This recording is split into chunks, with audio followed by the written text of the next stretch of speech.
In this next section, we're going to have a discussion around the private and public addressing, NAT, we'll look at the big picture, and we're also going to touch base on some reserved IPs that we've yet to mention in the course. For those who don't know, you can contact me here on YouTube, on LinkedIn, or Twitter. Okay, so first let's have a discussion around the difference between public and private addressing. First of all, public. Now, public IPs are leased to users, and they're normally leased to a user or company through what we call an ISP, an Internet Service Provider. And they're the company that you would go to as a consumer or as a business to essentially have some kind of internet connectivity. Now, 9 out of 10 times, this is where the IPs are assigned from, and those IPs are given to you from your ISP. It is possible that those IPs can also be obtained not through your ISP, but actually you can own some IPs, and they can be registered to you as a corporation, and then you advertise those IPs to your ISP, and they give you internet connectivity on your behalf, and we'll get into how that works in a moment. For now, I want to keep it simple, and I want to give you a very basic overview as far as a consumer is concerned. Now, if you can have a think about the internet, of how it is today, and you pay for your internet connection from your internet service provider, whether that's someone in the UK like British Telecom or someone in America like Time Warner, essentially you pay a monthly fee to have this internet, or essentially connection to the internet. And every time you turn your router on, they're going to lease you an IP address, whether this is going to be static or dynamic.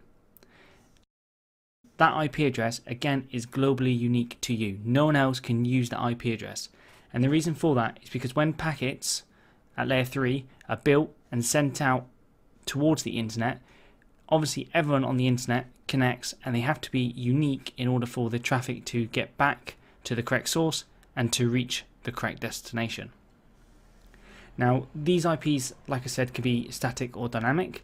Now, essentially what this means is static refers to you always obtaining the same IP address.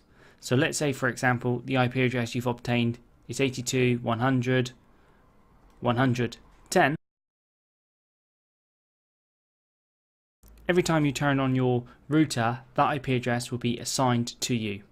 Dynamic means when your router is turned off or after a set period of time, there's most likely a pool of IP addresses that your ISP keeps, and every time you turn your router on, you will be just giving at random one of these IP addresses in the pool. Now, the reason you might want a static IP address is if you have some sort of hosting. Let's say, for example, maybe you have like an email server. Maybe you like to do something like remote desktop into your PC from a remote location, and you always want to know what your IP address is so you can connect to it. Then there are some of the reasons why you might want a static IP.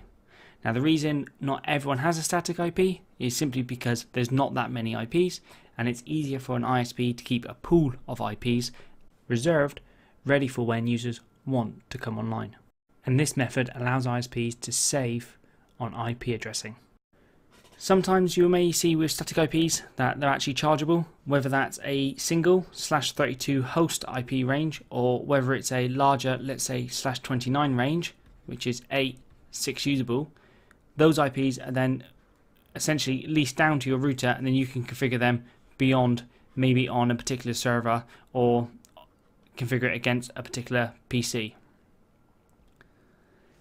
If you require something even larger, maybe like a /24, which is 254 usables, sometimes you've been asked to fill out some sort of justification form, because the ISP requires you to actually justify why you need so many IPs and why you can't use technologies like NAT to achieve your goal.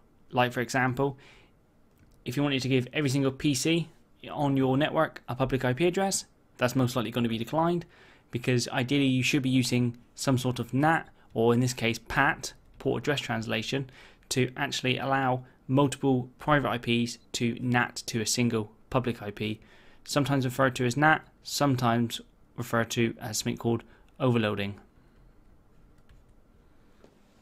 That is public IPs. They're leased to individuals, they're globally unique, they can come in static or dynamic form, and you can have anything from a single to as many IPs as you can justify to your ISP. They can be obtained from your ISP, which is most of the time where you will be, especially for consumer. However, if you're a large corporation and you want your own IP addressing, you can go to a registry and request those IPs.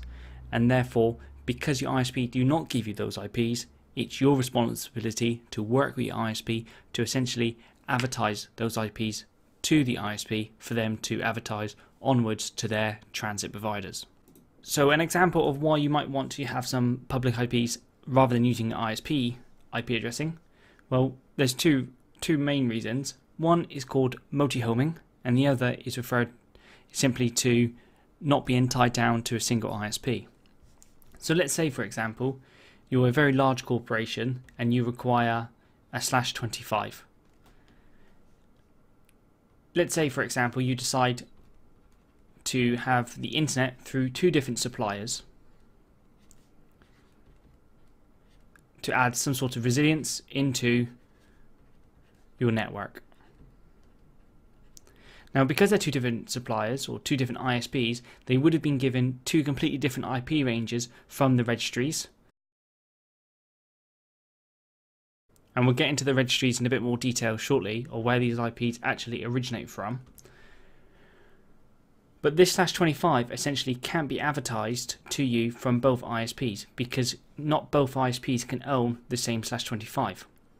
So what we can do here is we can what's called multi-home, and essentially we, as the network provider and owner of the IPs, can actually run a routing protocol with our ISP. We normally run something called BGP, which is the Border Gateway Protocol, and essentially we can advertise this /25 to both ISPs, and the ISPs on our behalf can advertise it to the internet.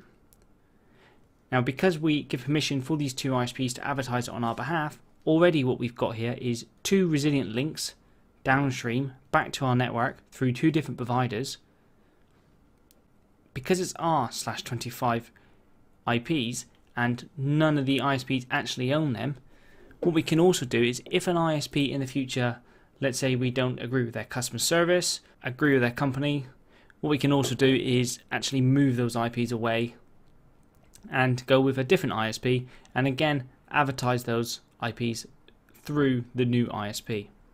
Whereas if we were to get an IP leased from an ISP, if we were to move away from the ISP, we'd have to give those IPs back. And that's the benefit of essentially owning your own IP range. Okay, so IP addresses which can overlap and assign to internal devices are private IP addresses. Each unicast class, remember I talked about the 5 classes, A, B, C, D, and E. Well, A, B, C, the ranges that are essentially handed out as usable IPs on the internet. Well, each class has got a private IP range, which we'll show in a moment. And that doubles up as a router. Firstly, you'll notice that you'll probably have an IP range in the 192.168 range, and it's probably it's being 192.168, and the last 2 octets being anything we wish. This is the Class C private IP range.